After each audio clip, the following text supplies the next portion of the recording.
causando demissões em massa, ou pelo menos afastamentos em massa, né, layoffs em massa, o que realmente está acontecendo com as grandes Big Tech de TI quanto ao layoff?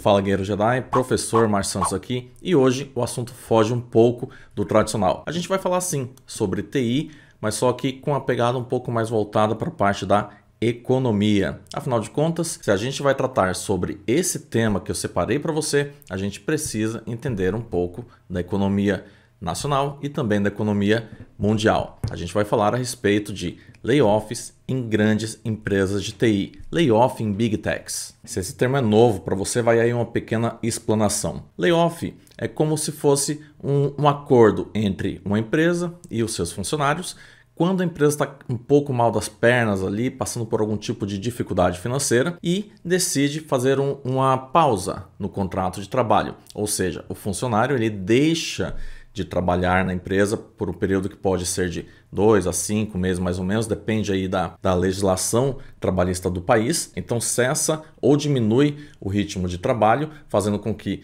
os custos da empresa acabem também diminuindo. Isso acaba provendo ali uma recuperação financeira, né? E a empresa depois reativa o contrato de trabalho. Então entenda que o layoff, na verdade, é meio que uma forma que a empresa utiliza para poder ter essa recuperação financeira, né?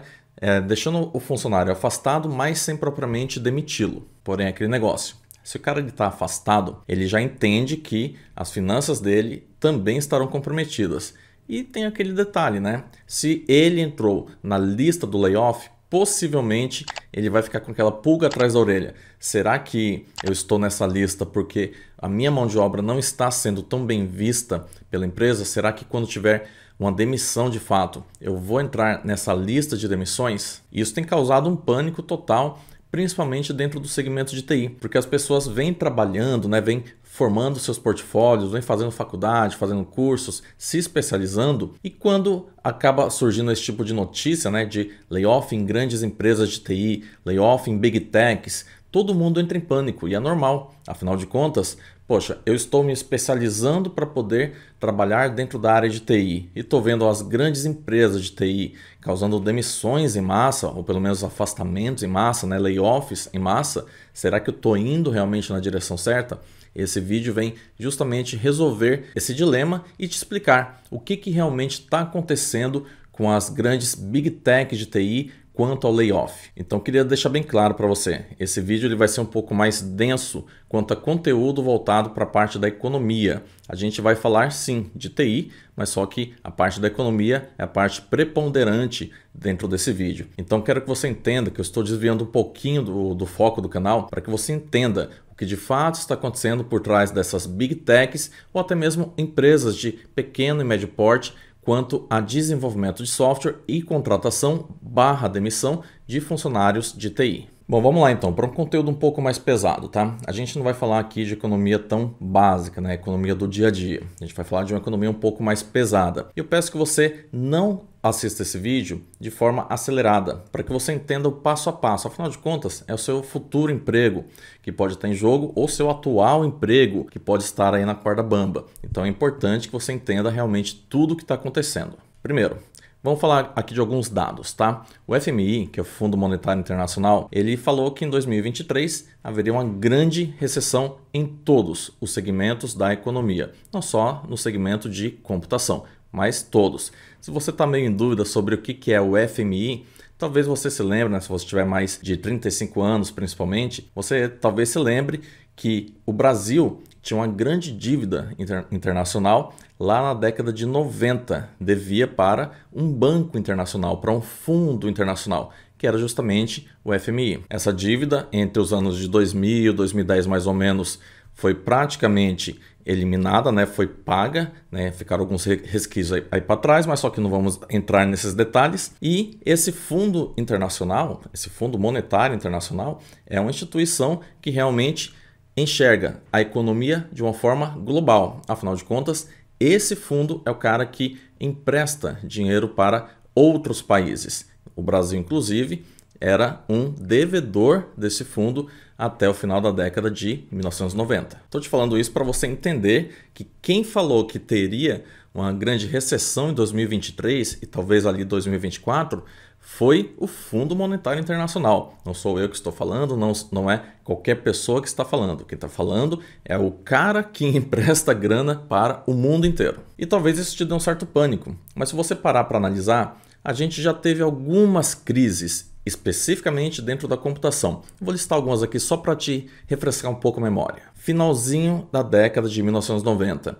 Todo mundo estava apavorado com o que era chamado de o bug do milênio. Afinal de contas, tinha uma questão aí computacional que todo mundo temia que os computadores resetassem, devido ao formato de data e hora que eles estavam pré-configurados. Isso daí causou uma crise dentro da computação.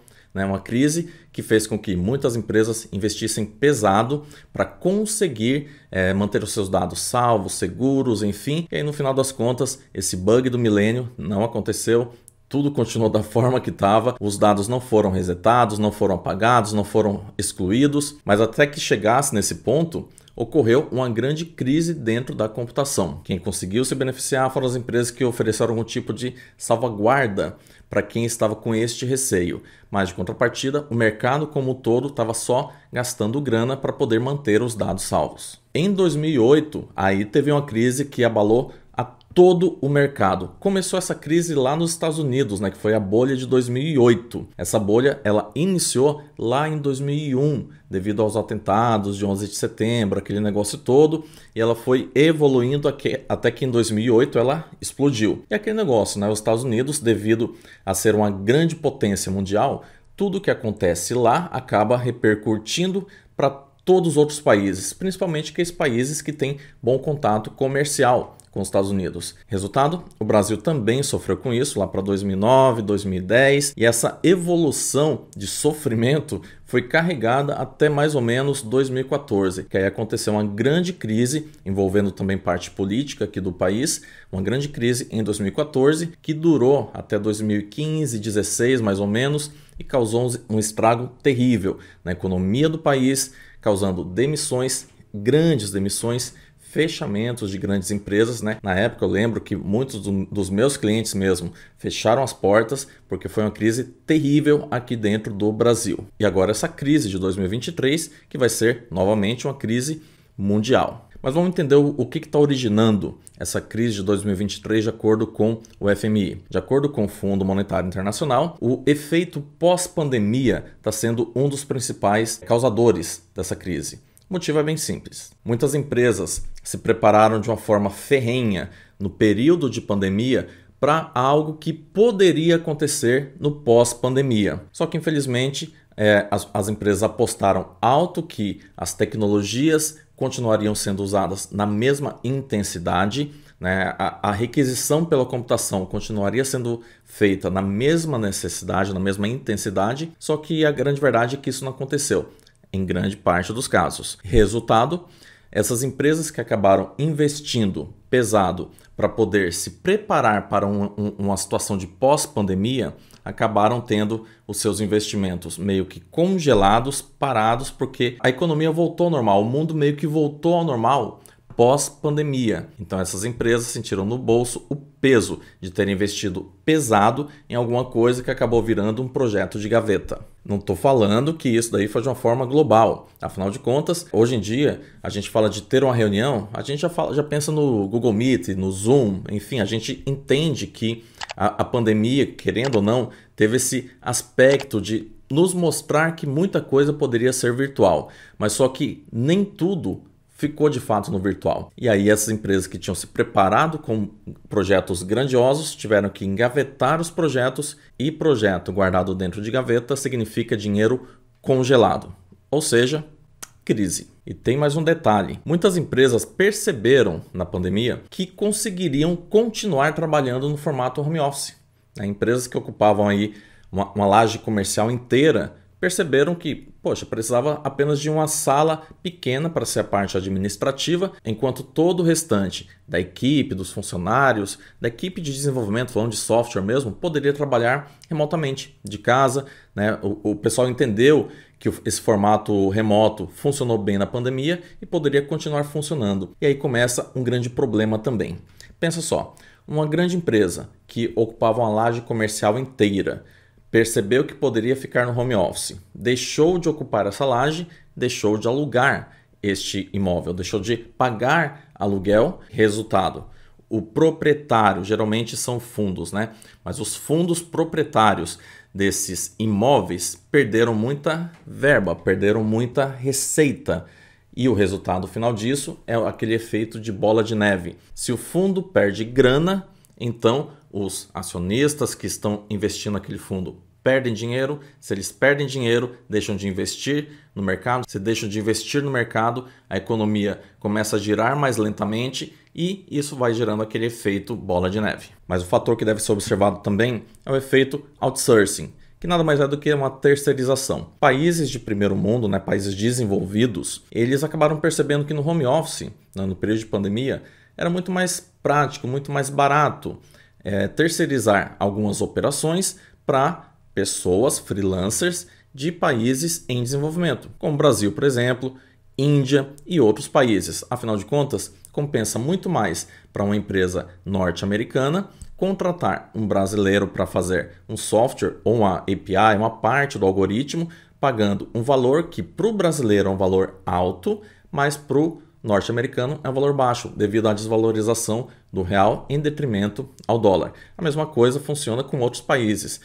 A moeda da Índia, sendo muito mais barata do que o dólar americano, acaba sendo muito mais vantajoso para essa empresa norte-americana investir num programador da Índia. O cara da Índia vai ficar extremamente satisfeito, porque vai estar recebendo muito mais do que receberia em projetos da Índia, e o norte-americano ficará muito satisfeito porque estará pagando muito menos do que pagaria para um programador dos Estados Unidos. Só que para todo bônus existe um ônus. Se uma empresa norte-americana está contratando mão de obra fora do país, então os programadores do país deixam de fazer serviço. Se ele deixa de fazer serviço, deixa de ganhar dinheiro. Se ele deixa de ganhar dinheiro, ele deixa de comprar. Se ele deixa de comprar, a economia começa também a girar um pouco mais lentamente. Então veja que em qualquer situação, esse efeito gerado pela pandemia acabou gerando o efeito bola de neve. Tem até uma frase, né, do filme O Efeito Borboleta, que o bater das asas de uma borboleta de um lado do mundo pode gerar um tufão do outro lado. E realmente é isso que acontece. Algo pequeno começa a crescer de uma maneira escalar